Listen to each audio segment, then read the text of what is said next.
ರಾಷ್ಟ್ರೀಯ ಹೆದ್ದಾರಿ STRR ಹಾಗೂ ಚೆನ್ನೈ ಎಕ್ಸ್ಪ್ರೆಸ್ ವೇ ಏನಿದೆ, ಇಲ್ಲಿ ಕೊಳತೂರು ಗ್ರಾಮದ ನಿವಾಸಿಗಳು ನೂರಾರು ಎಕರೆ ರಸ್ತೆಗೆ ಬಿಟ್ಟುಕೊಟ್ಟಿದ್ದಾರೆ ಮತ್ತು ಈ ಜಂಕ್ಷನ್ಗೆ ಸುಮಾರು ಗ್ರಾಮಗಳು ಇದೇ ಅವರಿಗೆ ದಾರಿ ಇದೆ. ಇದ್ರ ಮೂಲಕನೇ ಬಂದು ಹೊಸಕೋಟೆಗಾಗಲಿ ಈ ಕಡೆ ಬೆಂಗಳೂರಿಗಾಗಲಿ ಕೋಲಾರಕ್ಕಾಗಲಿ ಹೋಗುವಂಥ ಒಂದು ರಸ್ತೆ ಇದೆ, ಭಾಳ ಮುಖ್ಯವಾಗಿರ್ತಕ್ಕಂಥ ರಸ್ತೆ. ಇಲ್ಲಿ ನಮ್ಮ ಸ್ಥಳೀಯರ ಅಭಿಪ್ರಾಯ, ನಮಗೆ ನೇರವಾಗಿ ಕೊಳತೂರು ಕ್ರಾಸ್ ಅಂದರೆ ಆಗಲಿಂದ ಕೂಡ ಒಂದು ಖ್ಯಾತಿಯನ್ನು ಗಳಿಸ್ಕೊಂಡಿರುವಂಥ ಒಂದು ಇದಾಗಿದೆ. ನಾವು ಜಮೀನನ್ನು ಕಳ್ಕೊಂಡಿರೋ ರೈತರಿದ್ದೀವಿ. ನಮಗೆ ಅನುಕೂಲ ಆಗುವ ನಿಟ್ಟಿನಲ್ಲಿ ನಮಗೆ ರಾಷ್ಟ್ರೀಯ ಹೆದ್ದಾರಿಗೆ ಒಂದು ಫ್ಲೈಓವರ್ ಮೂಲಕ ಆದರೂ ಕೊಡಿ, ಅಥವಾ ನಮಗೆ ಅಂಡರ್ ಪಾಸ್ ಆದರೂ ಮಾಡಿಕೊಡಿ, ಆದರೆ ಅಗಲವಾಗಿ ಮಾಡಿಕೊಡಿ. 10 ಅಡಿ ಒಂದು ಲೇನ್ ಆಗೋದಿಲ್ಲ, 20 ಅಡಿ ಮಾಡಿಕೊಡ್ತೀನಿ ಅಂತ ಅವ್ರು ಹೇಳ್ತಾ ಇದ್ದಾರೆ. 2 ಲೇನು ಅದನ್ನು ಸ್ವಲ್ಪ ದೊಡ್ಡದಾಗಿ ಮಾಡಿಕೊಡಿ ಅಂತ ಹೇಳ್ತಾ ಇದ್ದಾರೆ. ಇದರ ನಿಮಿತ್ತ ನಾನು ನಮ್ಮ ಸ್ಥಳೀಯ ನಾಯಕರು, ಮಾಜಿ ಸಚಿವರು, ವಿಧಾನ ಪರಿಷತ್ನ ಸದಸ್ಯರು MTV ನಾಗರಾಜಣ್ಣವರು ನಾವೆಲ್ಲ ಸೇರಿ ಈಗ ನಮ್ಮ NHAIನ ಯಾರು CGM ಇದ್ದಾರೆ ಅವರು ಈ ಶುಕ್ರವಾರ ಬರ್ತಾ ಇದ್ದಾರೆ. ಅವರು ಮತ್ತು RO ಮತ್ತು ಇಲ್ಲಿನ ಸಂಬಂಧಪಟ್ಟಂಥ PD ಅವರು, ಈಗ PD ಅವರು ಬಂದು ಇಲ್ಲಿ ನೋಡ್ಕೊಂಡು ಹೋಗಿದ್ದಾರೆ. ನಾವೆಲ್ಲ ಸೇರಿ ಒಂದು ಸಭೆಯನ್ನು ಮಾಡಿ ಅವರಿಗೆ ತಾಂತ್ರಿಕವಾಗಿ ಇದನ್ನು ರಸ್ತೆಯನ್ನು ರೂಪಿಸುವಂಥ ಕೆಲಸ ಮಾಡಿ ತಕ್ಷಣ ಈ ಒಂದು ಕೆಲಸ ಮುಗಿಬೇಕು, ಅಲ್ಲಿವರೆಗೂ ಸ್ವಲ್ಪ ತಡ ಮಾಡಬೇಕು ಅಂತ ಹೇಳಿದ್ದೇವೆ. ಇದೇ ಶುಕ್ರವಾರಕ್ಕೆ ಆ ಸಭೆಯನ್ನು ಆಯೋಜನೆ ಮಾಡಿ ರೈತರ ಅಪೇಕ್ಷೆ ಮಾಡ್ದಂಗೆ ಮೊದಲನೇದು ಸುರಕ್ಷತೆ. ಯಾಕೆಂದರೆ ರಾಷ್ಟ್ರೀಯ ಹೆದ್ದಾರಿಗಳಲ್ಲಿ ಇವತ್ತು ನೋಡ್ತಾ ಇದ್ದೀರಿ, ಎಲ್ಲ ಕಾಯಿಲೆಗಳಿಗಿನ್ನ ಮೊದಲನೇ ಕಿಲ್ಲರ್ ಯಾವುದಿದೆ ಅಂತಂದರೆ ರಸ್ತೆ ಅಪಘಾತಗಳು ಅಲ್ವಾ. ಈ ಅಪಘಾತಗಳನ್ನ ತಪ್ಪಿಸ್ಬೇಕು, ಅದರಲ್ಲಿ ಇಂಥ ಒಂದು ಮುಖ್ಯವಾದ ರಸ್ತೆಗಳಲ್ಲಿ ಅದು ಮನಸ್ಸಿನಲ್ಲಿ ಇಟ್ಕೊಂಡು. ಎರಡನೇದು ನಮ್ಮ ಜನರಿಗೆ ಅನುಕೂಲತೆ, ಯಾವ ರೀತಿ ಅನುಕೂಲ, ಯಾವ ರಸ್ತೆ ಯಾವ ರೀತಿ ಮಾಡಿದರೆ ಅನುಕೂಲ ಹೆಚ್ಚು ಆಗ್ತದೆ ಅಂಥೇಳಿ ಇವೆರಡರನ್ನ ಇಟ್ಕೊಂಡು. ಮೂರನೇದು financial feasibility, technical feasibility, financial feasibility, ತಾಂತ್ರಿಕ ಮತ್ತು ಹಣಕಾಸಿನ ಯಾವ ರೀತಿ ವ್ಯವಸ್ಥೆ. ಇವು 4 ಅಂಶಗಳನ್ನು ಇಟ್ಕೊಂಡು ನಾವು ಅವತ್ತು ಚರ್ಚೆ ಮಾಡಿ ಅಂತಿಮವಾಗಿ ಯಾವ ರೀತಿಯಲ್ಲಿ ಈ ರಸ್ತೆಯನ್ನು ಅಭಿವೃದ್ಧಿಪಡಿಸ್ತೀವಿ ಅಂತ ಸಾರ್ವಜನಿಕರಿಗೆ ತಿಳಿಸುವಂಥ ಕೆಲಸ ಮಾಡ್ತೀವಿ. ಕೋರ್ಟ್ನಲ್ಲಿ ಕೂಡ ಹೋಗಿ ಇದ್ರ ವಿಚಾರವಾಗಿ ಮಾತಾಡ್ಕೊಂಡು ಬಂದಿದ್ದಾರೆ. ನೋಡಿ, ಈಗ ಏಕಾಏಕಿ ನಕ್ಷೆ ಬದಲಾಯಿಸಿ ರಸ್ತೆ ನಿರ್ಮಾಣ. ರಾಷ್ಟ್ರೀಯ ಹೆದ್ದಾರಿಗಳು ಕೇಂದ್ರ ಸರ್ಕಾರ ಮಾಡ್ತಾ ಇರುವಂಥ ಪುಣ್ಯದ ಕೆಲಸ. ಯಾವ ರಸ್ತೆಗಳು ಕನಸು ಮನಸ್ಸಿನಲ್ಲೂ ನಾವು ಎಣಿಸಿರಲಿಲ್ಲ ಅಂಥ ರಸ್ತೆಗಳು ಸಾಕಾರ ಆಗಿದೆ, ನಮ್ಮ ಕಣ್ಮುಂದೆ ಇದೆ, ನಾವೆಲ್ಲ ಕೂಡ ಉಪಯೋಗ ಮಾಡ್ತಾಯಿದ್ದೀವಿ. ನಾನು MP ಆದಮೇಲೆ ಇವತ್ತು ಬೆಂಗಳೂರು ಹೈದರಾಬಾದ್ಗೆ 10 ಲೇನಿನ green corridor, Bengaluru Hyderabad industrial corridor ಆಗ್ತಾಯಿದೆ. 10,000 ಕೋಟಿಗೂ ಹೆಚ್ಚು ರಸ್ತೆ ಆಗ್ತಾಯಿದೆ. ಹಾಗಾಗಿ ನಮ್ಮ ಕೇಂದ್ರ ಸರ್ಕಾರದಲ್ಲಿ ಯಾವುದೋ ಒಬ್ಬ ವ್ಯಕ್ತಿಗೋಸ್ಕರ ಮಾಡುವಂಥದ್ದು, ಚೇಂಜ್ ಮಾಡುವಂಥದ್ದು ಆಗೋದಕ್ಕೆ ಸಾಧ್ಯ ಇಲ್ಲ. ಆ ರೀತಿಯಲ್ಲಾದರೆ ನಾವು ಖಂಡಿತವಾಗಿಯೂ ನಾವು ಜನಪ್ರತಿನಿಧಿಗಳು ಇಲ್ಲೇ ಇದ್ದೀವಿ. ನಾವು ಅದಕ್ಕೆ ಇವತ್ತು ಎಲ್ಲ ಅಧಿಕಾರಿಗಳನ್ನ ಕರೆಸಿದ್ದೀವಿ. ಶುಕ್ರವಾರ ಇನ್ನೂ ಉನ್ನತ ಮಟ್ಟದ ಕೇಂದ್ರ ಸರ್ಕಾರದಲ್ಲಿ ಯಾರು ತೀರ್ಮಾನ ತಗೊಳ್ತಾರೆ ಅದೇ ಅಧಿಕಾರಿಯನ್ನೇ ಕರೆದು ನಾವು ಇಲ್ಲಿರ್ತಕ್ಕಂಥ ವಾಸ್ತವ ಸಂಗತಿಗಳನ್ನು ಅವರಿಗೆ ತಿಳಿಸಿ ಯಾವ ರೀತಿ ಕೊಡಬೇಕು ಅಂತ ಕೆಲವು ಸಲಹೆಗಳನ್ನು ನಮ್ಮ ಮುಖಂಡರುಗಳು ಬುದ್ಧಿವಂತರು ಇಲ್ಲಿದ್ದಾರೆ, ಅವರ ಒಂದು ಸಲಹೆಗಳನ್ನು ತೆಗೆದುಕೊಂಡು ಅವ್ರ ಮುಂದೆ ಇಡ್ತೀವಿ. ಆ ಪ್ರಸ್ತಾವನೆಗಳನ್ನು ಅಂತಿಮವಾಗಿ ಜನರಿಗೆ ಉಪಯೋಗ ಆಗುವಂಥ ರಸ್ತೆಯನ್ನೇ ಮಾಡ್ತೀವಿ. ಈ ರಸ್ತೆ ಪ್ರಾರಂಭ ಆದಾಗಿನಿಂದ ಈ ಭಾಗದ ಸುಮಾರು 15 ಹಳ್ಳಿಯ ರೈತರು ಓಡಾಟ ಮಾಡಲಿಕ್ಕೆ ಈ ಕಡೆ ಕೋಲಾರ ಆಗ್ಬೋದು, ಹೊಸಕೋಟೆ ಆಗ್ಬೋದು, ನ್ಯಾಷನಲ್ ಹೈವೇಗೆ ಓಡಾಟ ಮಾಡೋಕ್ಕಂತ ಅನುಕೂಲ ಆಗುವಂಥ ರಸ್ತೆ ಇದು. ಇದು ಭಾಳ ದಿನಗಳಿಂದ ಇವರು ಕೋರ್ಟ್ಗೆ ಹೋಗಿದ್ದಾರೆ, ಹೋರಾಟಗಳು ಮಾಡಿದ್ದಾರೆ. ಆದರೂ ಅವರು ಏನೋ ಒಂದು ಸಮಜಾಯಿಸಿ ಹೇಳ್ಕೊಂಡು ಬಂದಿದ್ದಾರೆ. ಈಗ ನಮ್ಮ ಸುಧಾಕರ್ ಅವರು ಪಾರ್ಲಿಮೆಂಟ್ ಸದಸ್ಯರಾದಾಗ ಈ ಭಾಗದ ಎಲ್ಲ ರೈತರು ಕೂಡ ಇದೊಂದು ಭಾಳ ಮುಖ್ಯವಾದ ಬೇಡಿಕೆಯನ್ನು ಕೂಡ ಅವ್ರ ಮುಂದೆ ಇಟ್ಟಿದ್ದಾರೆ. ನೋಡಿ ಸರ್, ಇದೊಂದು ಕೆಲಸ ನಮಗಾಗಲೇಬೇಕು. 15 ಹಳ್ಳಿಗಳು ಒಂದು ಹೋಬಳಿನೇ ಈ ಭಾಗದಲ್ಲಿ, ಒಂದು ಹೋಬಳಿಯಿಂದ ಓಡಾಟ ಮಾಡುವಂಥ ಜನರಿಗೆ ಭಾಳ ಅನನುಕೂಲ ಆಗಿದೆ ಅಂತ ಕೇಳ್ಕೊಂಡಿದ್ದಾರೆ.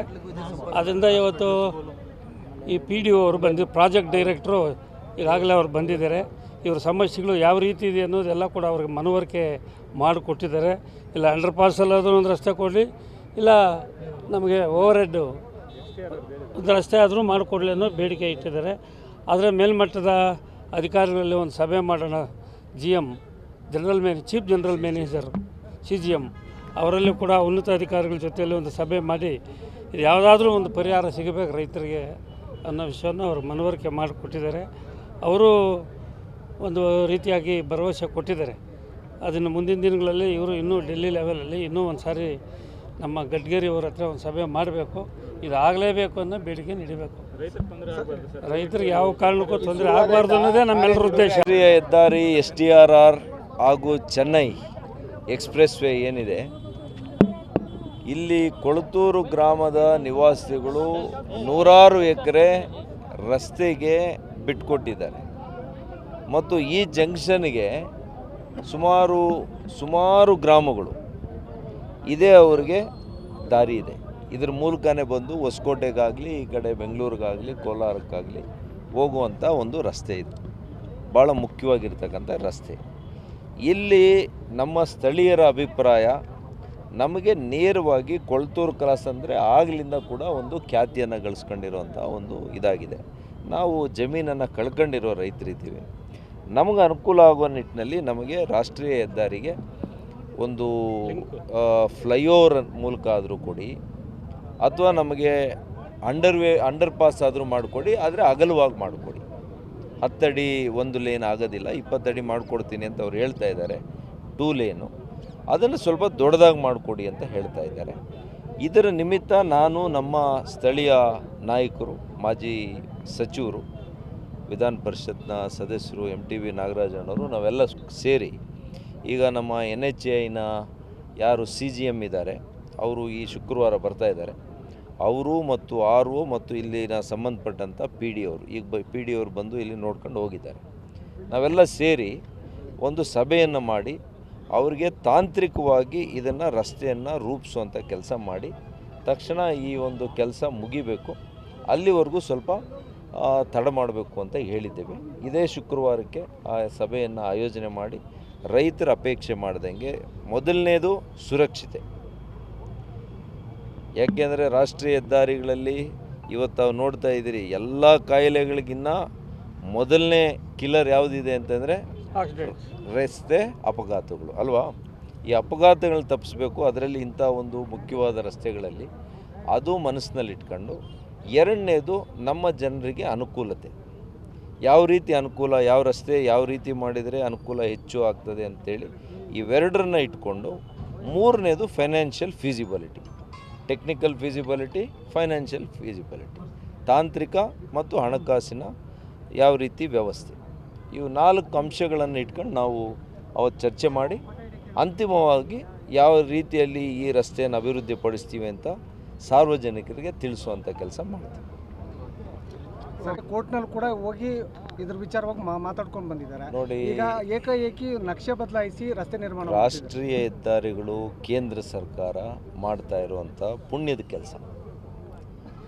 ಯಾವ ರಸ್ತೆಗಳು ಕನಸು ಮನಸ್ಸಿನಲ್ಲೂ ನಾವು ಎಣಿಸಿರಲಿಲ್ಲ ಅಂಥ ರಸ್ತೆಗಳು ಸಾಕಾರ ಆಗಿದೆ, ನಮ್ಮ ಕಣ್ಮುಂದೆ ಇದೆ, ನಾವೆಲ್ಲ ಕೂಡ ಉಪಯೋಗ ಮಾಡ್ತಾಯಿದ್ದೀವಿ. ನಾನು MP ಆದಮೇಲೆ ಇವತ್ತು ಬೆಂಗಳೂರು ಹೈದರಾಬಾದಿಗೆ 10 ಲೇನಿನ green corridor, Bengaluru Hyderabad industrial corridor ಆಗ್ತಾಯಿದೆ. 10,000 ಕೋಟಿಗೂ ಹೆಚ್ಚು ರಸ್ತೆ ಆಗ್ತಾಯಿದೆ. ಹಾಗಾಗಿ ನಮ್ಮ ಕೇಂದ್ರ ಸರ್ಕಾರದಲ್ಲಿ ಯಾವುದೋ ಒಬ್ಬ ವ್ಯಕ್ತಿಗೋಸ್ಕರ ಮಾಡುವಂಥದ್ದು, ಚೇಂಜ್ ಮಾಡುವಂಥದ್ದು ಆಗೋದಕ್ಕೆ ಸಾಧ್ಯ ಇಲ್ಲ. ಆ ರೀತಿಯಲ್ಲಾದರೆ ನಾವು ಖಂಡಿತವಾಗಿಯೂ ನಾವು ಜನಪ್ರತಿನಿಧಿಗಳು ಇಲ್ಲೇ ಇದ್ದೀವಿ. ನಾವು ಅದಕ್ಕೆ ಇವತ್ತು ಎಲ್ಲ ಅಧಿಕಾರಿಗಳನ್ನ ಕರೆಸಿದ್ದೀವಿ. ಶುಕ್ರವಾರ ಇನ್ನೂ ಉನ್ನತ ಮಟ್ಟದ ಕೇಂದ್ರ ಸರ್ಕಾರದಲ್ಲಿ ಯಾರು ತೀರ್ಮಾನ ತಗೊಳ್ತಾರೆ ಅದೇ ಅಧಿಕಾರಿಯನ್ನೇ ಕರೆದು ನಾವು ಇಲ್ಲಿರ್ತಕ್ಕಂಥ ವಾಸ್ತವ ಸಂಗತಿಗಳನ್ನು ಅವರಿಗೆ ತಿಳಿಸಿ ಯಾವ ರೀತಿ ಕೊಡಬೇಕು ಅಂತ ಕೆಲವು ಸಲಹೆಗಳನ್ನು ನಮ್ಮ ಮುಖಂಡರುಗಳು ಬುದ್ಧಿವಂತರು ಇಲ್ಲಿದ್ದಾರೆ, ಅವರ ಒಂದು ಸಲಹೆಗಳನ್ನು ತೆಗೆದುಕೊಂಡು ಅವ್ರ ಮುಂದೆ ಇಡ್ತೀವಿ. ಆ ಪ್ರಸ್ತಾವನೆಗಳನ್ನು ಅಂತಿಮವಾಗಿ ಜನರಿಗೆ ಉಪಯೋಗ ಆಗುವಂಥ ರಸ್ತೆಯನ್ನೇ ಮಾಡ್ತೀವಿ. ಈ ರಸ್ತೆ ಪ್ರಾರಂಭ ಆದಾಗಿನಿಂದ ಈ ಭಾಗದ ಸುಮಾರು 15 ಹಳ್ಳಿಯ ರೈತರು ಓಡಾಟ ಮಾಡಲಿಕ್ಕೆ ಈ ಕಡೆ ಕೋಲಾರ ಆಗ್ಬೋದು, ಹೊಸಕೋಟೆ ಆಗ್ಬೋದು, ನ್ಯಾಷನಲ್ ಹೈವೇಗೆ ಓಡಾಟ ಮಾಡೋಕ್ಕಂತ ಅನುಕೂಲ ಆಗುವಂಥ ರಸ್ತೆ ಇದು. ಇದು ಭಾಳ ದಿನಗಳಿಂದ ಇವರು ಕೋರ್ಟ್ಗೆ ಹೋಗಿದ್ದಾರೆ, ಹೋರಾಟಗಳು ಮಾಡಿದ್ದಾರೆ. ಆದರೂ ಅವರು ಏನೋ ಒಂದು ಸಮಜಾಯಿಸಿ ಹೇಳ್ಕೊಂಡು ಬಂದಿದ್ದಾರೆ. ಈಗ ನಮ್ಮ ಸುಧಾಕರ್ ಅವರು ಪಾರ್ಲಿಮೆಂಟ್ ಸದಸ್ಯರಾದಾಗ ಈ ಭಾಗದ ಎಲ್ಲ ರೈತರು ಕೂಡ ಇದೊಂದು ಭಾಳ ಮುಖ್ಯವಾದ ಬೇಡಿಕೆಯನ್ನು ಕೂಡ ಅವ್ರ ಮುಂದೆ ಇಟ್ಟಿದ್ದಾರೆ. ನೋಡಿ ಸರ್, ಇದಂಥ ಕೆಲಸ ನಮಗಾಗಲೇಬೇಕು. 15 ಹಳ್ಳಿಗಳು ಒಂದು ಹೋಬಳಿನೇ ಈ ಭಾಗದಲ್ಲಿ ಒಂದು ಹೋಬಳಿಯಿಂದ ಓಡಾಟ ಮಾಡುವಂಥ ಜನರಿಗೆ ಭಾಳ ಅನನುಕೂಲ ಆಗಿದೆ ಅಂತ ಕೇಳ್ಕೊಂಡಿದ್ದಾರೆ. ಅದರಿಂದ ಇವತ್ತು ಈ PDO ಅವರು ಪ್ರಾಜೆಕ್ಟ್ ಡೈರೆಕ್ಟ್ರು ಈಗಾಗಲೇ ಅವ್ರು ಬಂದಿದ್ದಾರೆ. ಇವ್ರ ಸಮಸ್ಯೆಗಳು ಯಾವ ರೀತಿ ಇದೆ ಅನ್ನೋದೆಲ್ಲ ಕೂಡ ಅವ್ರಿಗೆ ಮನವರಿಕೆ ಮಾಡಿಕೊಟ್ಟಿದ್ದಾರೆ. ಇಲ್ಲ ಅಂಡರ್ ಪಾಸಲ್ಲಾದರೂ ಒಂದು ರಸ್ತೆ ಕೊಡಲಿ, ಇಲ್ಲ ನಮಗೆ ಓವರ್ ಹೆಡ್ಡು ಒಂದು ರಸ್ತೆ ಆದರೂ ಮಾಡಿಕೊಡಲಿ ಅನ್ನೋ ಬೇಡಿಕೆ ಇಟ್ಟಿದ್ದಾರೆ. ಆದರೆ ಮೇಲ್ಮಟ್ಟದ ಅಧಿಕಾರಿಗಳಲ್ಲಿ ಒಂದು ಸಭೆ ಮಾಡೋಣ, GM chief general manager CGM ಅವರಲ್ಲಿ ಕೂಡ ಉನ್ನತ ಅಧಿಕಾರಿಗಳ ಜೊತೆಯಲ್ಲಿ ಒಂದು ಸಭೆ ಮಾಡಿ ಇದು ಯಾವುದಾದ್ರೂ ಒಂದು ಪರಿಹಾರ ಸಿಗಬೇಕು ರೈತರಿಗೆ ಅನ್ನೋ ವಿಷಯವನ್ನು ಅವರು ಮನವರಿಕೆ ಮಾಡಿಕೊಟ್ಟಿದ್ದಾರೆ. ಅವರು ಒಂದು ರೀತಿಯಾಗಿ ಭರವಸೆ ಕೊಟ್ಟಿದ್ದಾರೆ. ಅದನ್ನು ಮುಂದಿನ ದಿನಗಳಲ್ಲಿ ಇವರು ಇನ್ನೂ ಡೆಲ್ಲಿ ಲೆವೆಲಲ್ಲಿ ಇನ್ನೂ ಒಂದು ಸಾರಿ ನಮ್ಮ ಗಡ್ಕರಿ ಅವರ ಹತ್ರ ಒಂದು ಸಭೆ ಮಾಡಬೇಕು. ಇದಾಗಲೇಬೇಕು ಅನ್ನೋ ಬೇಡಿಕೆ ನೀಡಬೇಕು. ರೈತರಿಗೆ ಯಾವ ಕಾರಣಕ್ಕೂ ತೊಂದರೆ ಆಗಬಾರ್ದು ಅನ್ನೋದೇ ನಮ್ಮೆಲ್ಲರ ಉದ್ದೇಶ.